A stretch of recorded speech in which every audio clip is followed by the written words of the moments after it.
Shalom adik-adik sekolah minggu GKT Trinity. Bertemu kembali dengan Losa Ali di sini. Adik-adik sudah siap memulaikan ibadah sekolah minggunya? Kalau sudah siap, mari kita memuji Tuhan dari lagu Dengar Dia Panggil Nama Saya.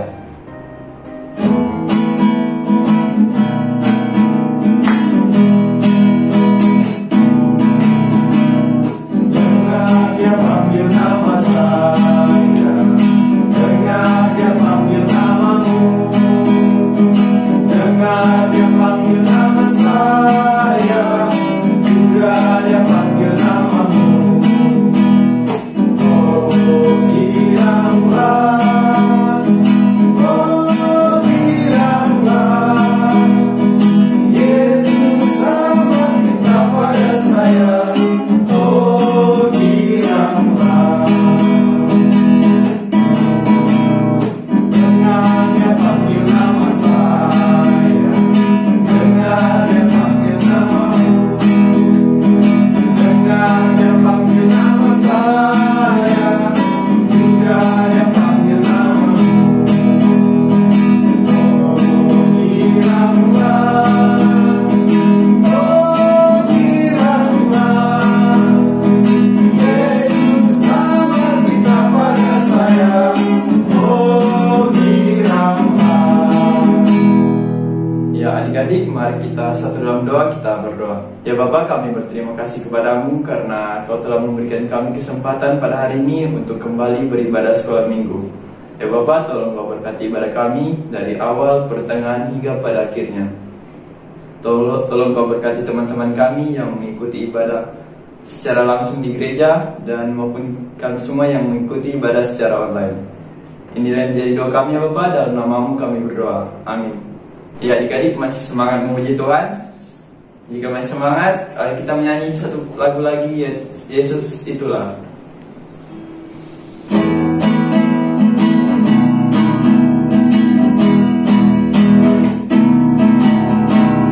Yesus itulah satu-satunya penolong yang sungguh. Dia berjanji akan kembali, akan kita semua. Oh, haleluya, puji Tuhan, Tuhanmu besar di surga. Oh, haleluya, puji Tuhan, Tuhanmu besar di surga. Yesus itulah satu-satunya penolong yang sungguh. Dia berjanji akan kembali, akan kita semua. Oh, haleluya, puji Tuhan, Tuhanmu besar di surga. Oh, haleluya, puji Tuhan, Tuhanmu besar di surga. Ya adik-adik, kita akan mendengarkan cerita firman Tuhan. Tetapi sebelum itu, mari kita kembali memuji Tuhan dari lagu Tuhan Yesus Aku Berjanji.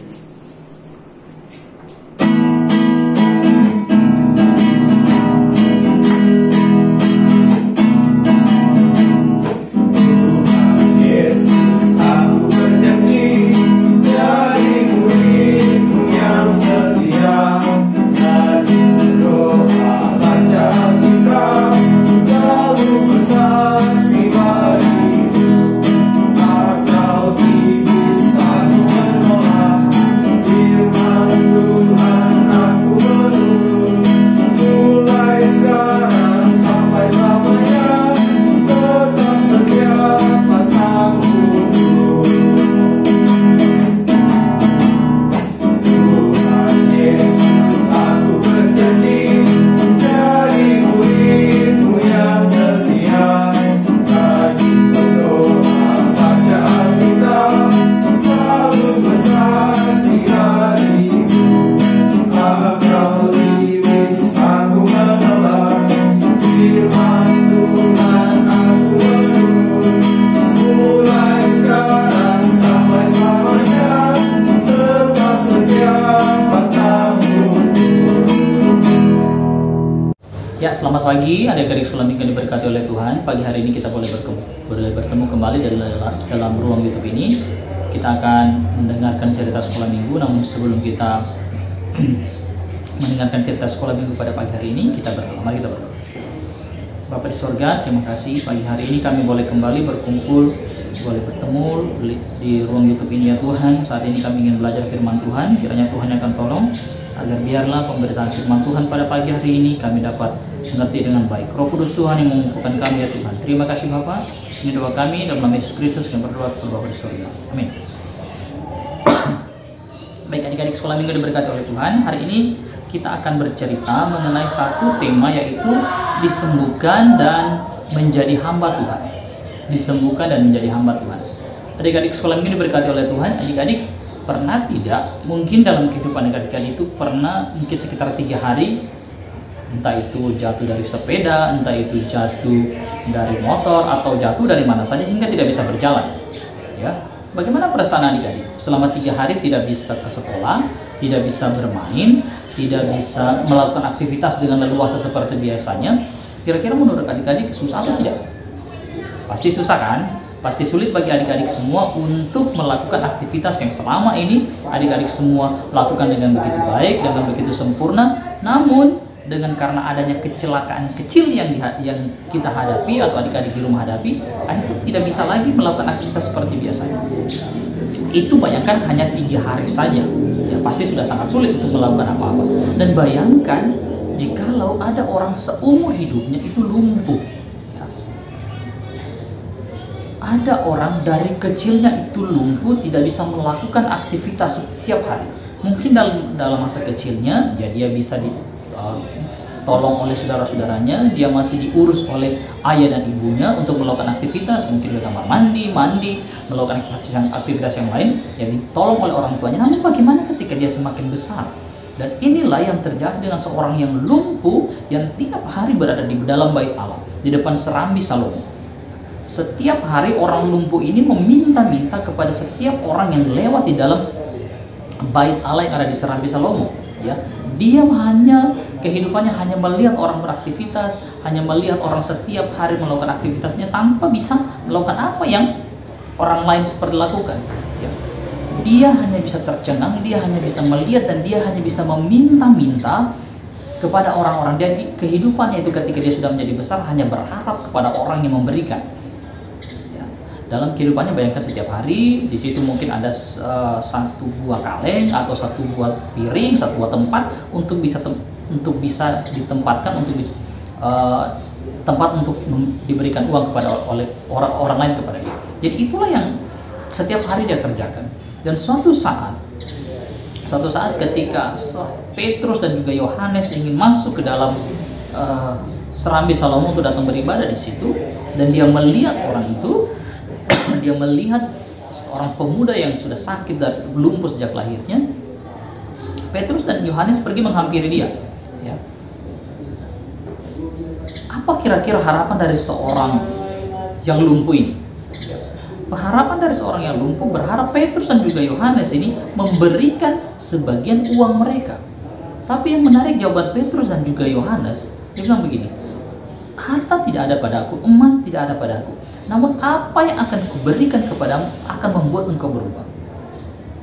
Dalam anugerah dan pertolongan Tuhan, ketika didoakan oleh Petrus dan juga Yohanes, akhirnya pemuda ini bisa sembuh, bisa berjalan, dia bisa berlompat, dia bisa berlari-lari, bersuka cita. Selama ini apa yang dia tidak pernah rasakan seperti apa yang orang-orang rasakan, dia akhirnya bisa berjalan, dia bisa berlari, melakukan aktivitas. Ini satu hal yang benar-benar menyenangkan bagi kehidupan seorang pemuda ini yang lumpuh sejak lahirnya.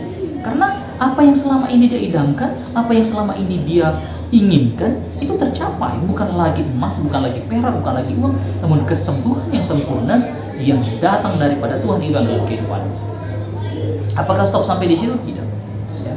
Kenapa dia bisa begitu? Karena orang ini percaya akan pemberitaan firman Tuhan. Orang ini percaya akan kebenaran firman Tuhan bahwa Yesus adalah satu-satunya Mesias. Setelah dia disembuhkan, setelah dia bangkit dari kelumpuhan itu, apakah dia pergi? Tidak. Apakah dia lari? Tidak. Ternyata dia mengikuti Petrus dan juga Yohanes masuk ke dalam serambi Salomo untuk beribadah kepada Tuhan. Dan orang yang ada di situ tercengang-cengang melihat, Bukankah dia ini seorang yang lumpuh yang tiap hari dibokong, diantar depan bait Allah untuk meminta-minta uang? Kenapa dia bisa ada di sini? Apa yang terjadi dengan dia? Siapa yang bisa menyembuhkan dia?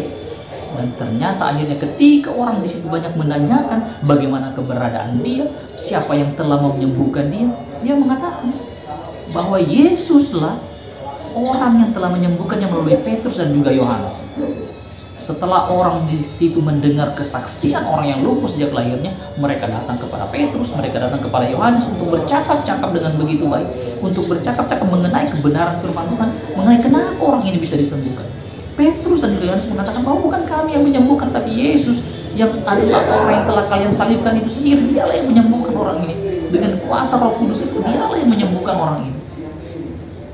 Dan memang ketika orang-orang itu akhirnya mendengarkan khotbah Petrus dan Rabi Salomo, mendengarkan tentang pemberitaan Injil, orang itu pun akhirnya bertobat dan mengikut Tuhan.